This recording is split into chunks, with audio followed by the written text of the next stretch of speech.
Hello नमस्कार साथियों, स्वागत है आपके अपने YouTube channel study help desk पर। मैं आपका साथी जुल्फिकार। अरावली पर्वतीय प्रदेश का निर्माण आज से करीब 4.8 वर्ष पूर्व हुआ और जिस युग में हुआ वो युग है प्री कैम्बियन युग में।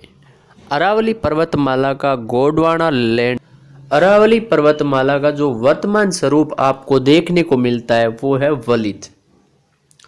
अरावली पर्वतमाला विश्व की सबसे प्राचीनतम पर्वतमालाओं में से एक पर्वतमाला है और विश्व में अरावली पर्वतमाला के जो समकालीन पर्वत है वो है अल्पेशियन पर्वतमाला यूएसए संयुक्त राज्य अमेरिका। भारत में इनके जो समकालीन पर्वतमाला है वो है धारवाड़ की पहाड़ियाँ कर्नाटक में स्थित है। अरावली का प्रारंभ में जो ऊंचाई थी वो 2700 से 2800 मीटर ऊंचाई थी। वर्तमान में आपको अरावली की औसत ऊंचाई 930 मीटर देखने को मिलती है। अरावली पर्वतमाला का सर्वप्रथम भूगर्भिक जो अध्ययन है वो हेरोइन महोदय 1923 में करते हैं, जिनके द्वारा 6 भागों में अरावली को बांटा गया था। वो इस प्रकार है: दहली समूह, मलानी समूह, रायलो समूह, अरावली समूह और बुंदेलखंड नीच समूह, बुंदेलखंड जटिल समूह। अक्षांश की जो स्थिति है वो 23 डिग्री 20 से 28 डिग्री 20 उत्तरी अक्षांश। इसी प्रकार देशांतरीय स्थिति है 72 डिग्री 10 से 77 डिग्री 3 पूर्वी देशांतर। अब मैं आपको आगे बता देता हूं, जो अरावली पर्वतीय प्रदेश है इसका जो विस्तार है वो मुख्यतः 4 राज्यों के अंदर है, जो राजस्थान, गुजरात, हरियाणा, दिल्ली इस प्रकार है। गुजरात के अंदर अरावली पर्वतीय प्रदेश को अरावली के नाम से जाना जाता है और हरियाणा में डोसी नाम से। इसी प्रकार दिल्ली के अंदर अरावली पर्वतीय प्रदेश को रायसीना हिल्स के नाम से पुकारा जाता है। अरावली पर्वतमाला का प्रारंभ होता है पालनपुर गुजरात से, जिसका अंतिम बिंदु है रायसीना हिल्स, जिन्हें रायसीना पहाड़ियाँ बोलते हैं, दिल्ली में।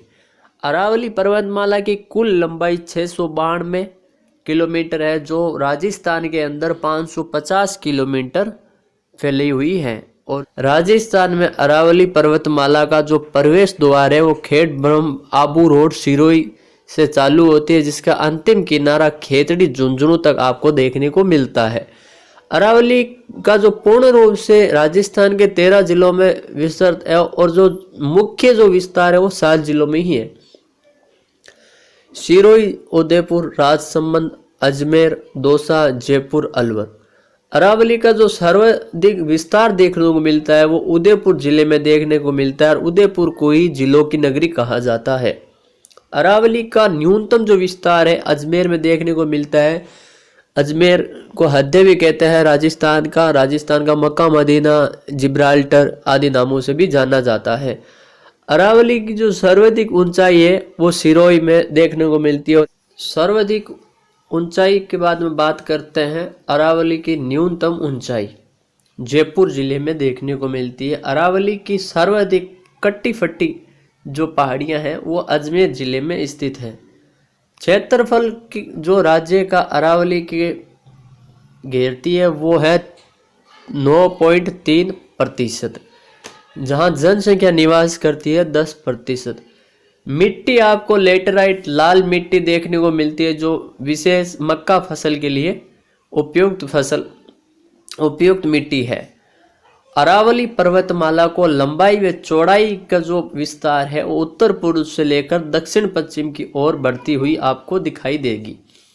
इसकी जो दिशा है वो दक्षिण पश्चिम से उत्तर पूर्व की ओर। अरावली पर्वतमाला की जो समुद्र तल से ऊंचाई है वो 930 मीटर है।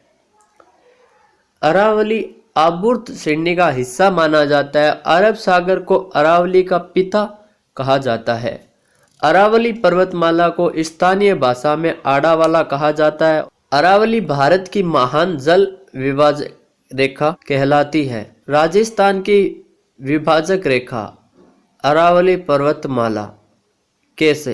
राजस्थान की जो जलवायु है एक तो उसका विभाजन करती है, एक अपवाद तंत्र का विभाजन करती है और राजस्थान के भौतिक प्रदेशों का विभाजन करती है। आपको मैं बता दूं राजस्थान के अंदर भौतिक प्रदेशों का विभाजन कैसे करती है। अरावली के पश्चिम की तरफ देखेंगे तो रेगिस्तान मिलेगा और पूर्व की तरफ देखेंगे तो आपको पर्वतीय मैदान दिखेंगे जो गंगा और यमुना के जालोड़ के द्वारा बनाए गए। उसी प्रकार राजस्थान के अपवा तंत्र का विभाजन बंगाल की खाड़ी और अरब सागर की खाड़ी की और नदियों द्वारा पानी ले जाने का जो काम है वो भी ये अरावली प्रदेश द्वारा ही किया जाता है। जलवायु का आप देख सकते हो कि सबसे ज़्यादा जो राजस्थान के अंदर वर्षा होती है वो बंगाल की खाड़ी से होती है और अरब सागर से जो वर्षा होती है वो बांसवाड़ा से और इधर अपने माउंट आबू के अंदर देखने को मिलती है। उसका विभाजन भी अरावली पर्वतीय प्रदेश द्वारा ही किया जाता है। दूसरा है 50 सेंटीमीटर जो वर्षा रेखा है उसका विभाजन, उसको भी बांटने का काम अरावली पर्वतीय प्रदेश द्वारा ही किया जाता है। अरावली पर्वतमाला की चट्टानें क्वार्टजाइट चट्टानें और ग्रेनाइट चट्टानें आपको मिलेंगी। अग्नीय चट्टानें हड़ौती के पठार में जहां आपको बॉक्साइट वगैरह की चट्टानें देखने को मिलेंगी। अग्नीय चट्टानें अरावली पर्वतीय प्रदेश के अंदर नहीं मिलती हैं। अरावली में धात्विक खनिजों की प्रधानता है और साथ ही प्रवेश जो जनजातियां हैं उसकी आश्रय स्थली भी प्रमुख है। जो विभिन्न जनजातियां डांडा, भील, गेरासिया, शहरिया, कथोड़ी इत्यादि जनजातियां निवास करती है। अरावली पर्वतीय प्रदेश के अंदर वन्य जीव और वन जो संपदा है वो बहुत ज़्यादा फैला हुआ है और बहुत ज़्यादा आपने को देखने को मिलता है। अरावली पर्वतमाला जो है रेगिस्तान को आगे बढ़ने से रोकती है। राजस्थान के दुर्गों को सुरक्षा प्रदान करने का काम भी अरावली प्रदेश करता है। इसीलिए अरावली को अबुल फजल ने ऊंट की गर्दन कहा था, जबकि अरावली को कर्नल टोड ने राजपुताने की सुरक्षा दीवार कहा था। अरावली पर्वतमाला का उपविभाजन उत्तरी अरावली, मध्य अरावली और दक्षिणी अरावली 3 हिस्सों में आपको देखने को मिलेंगी। पहले हम उत्तरी अरावली पे बात करेंगे। उत्तरी अरावली खेतड़ी सांबर से विस्तार है जिसका अलवर, सीकर, झुंझुनू, जयपुर, दौसा। उत्तरी अरावली की औसत ऊंचाई 450 मीटर आपको देखने को मिलती है। जो इस प्रकार उनकी पहाड़ियां हैं हम उन पे बात करेंगे। सबसे बड़ी पहाड़ी है रघुनाथगढ़ सीकर जिसकी ऊंचाई है 155 मीटर और मालखेत सीकर के अंदर स्थित है जिसकी ऊंचाई है 1052 मीटर। उसी प्रकार लोहागल झुंझुनू में स्थित है जिसकी ऊंचाई है 1051 मीटर। भेजागढ़ झुंझुनू 997 मीटर। खो जयपुर 920 मीटर। भरोच अलवर के अंदर है जिसकी ऊंचाई है 792 मीटर। बबाई झुंझुनू में स्थित है जिसकी ऊंचाई है 780 मीटर। उसी प्रकार आपको आगे दिख रहा है कि बिलाली अलवर में स्थित है और 775 मीटर ऊंचाई है इसकी। आगे हम बात करते हैं मोहनपुरा जयपुर। मोहनपुरा जयपुर में स्थित अरावली पर्वतमाला की ऊंचाई 747 मीटर है और उसी प्रकार सरिस्का अलवर 677 मीटर और Berath Jaipur 704 metre. Barwada Jaipur 704 metre. Barwada Jaipur 786 metre. Nahargarh Jaipur 599 metre. Jaigarh Jaipur के अंदर स्थित है जिसकी ऊंचाई 648 मीटर है और भानगढ़ अलवर के अंदर है। भानगढ़ का किला ही भानगढ़ पहाड़ी पर है जो आपको पता है कि हमेशा सुर्खियों में रहता है। भूत प्रेतों वाली कहानियां आपने अक्सर सुनी होंगी जिसकी ऊंचाई 649 मीटर है पहाड़ी की। आगे बात करते हैं अलवर के अंदर ही है बालागढ़ जहां ऊंचाई है 597 मीटर। अब मैं आपको एक विशेष बात बता देता हूं, आप नोट लगा के लिख सकते हैं। अरावली जो है उत्तरी उसके अंदर एक भी दर्रा नहीं पाया जाता साथियों। इसकी ऊंचाई जो सबसे ज़्यादा है चोटी की वो चोटी रघुनाथगढ़ सीकर है, वो मैंने बता दी। अब मैं आपको आगे बात कर लेता हूँ मध्य अरावली की। मध्य अरावली का जो विस्तार है सांबर से देवगढ़ और औसत ऊंचाई आपको देखने को मिलती है 500 metre. Moramji Ajmer 934 metre, Tatgarh Ajmer 933 metre. Tatgarh कोई आपको मैं एक और बता देता हूँ, मोराई जी के नाम से भी जाना जाता है, जिसकी ऊंचाई है 933 मीटर। तारागढ़ अजमेर के अंदर स्थित है और तारागढ़ पे पहाड़ी, तारागढ़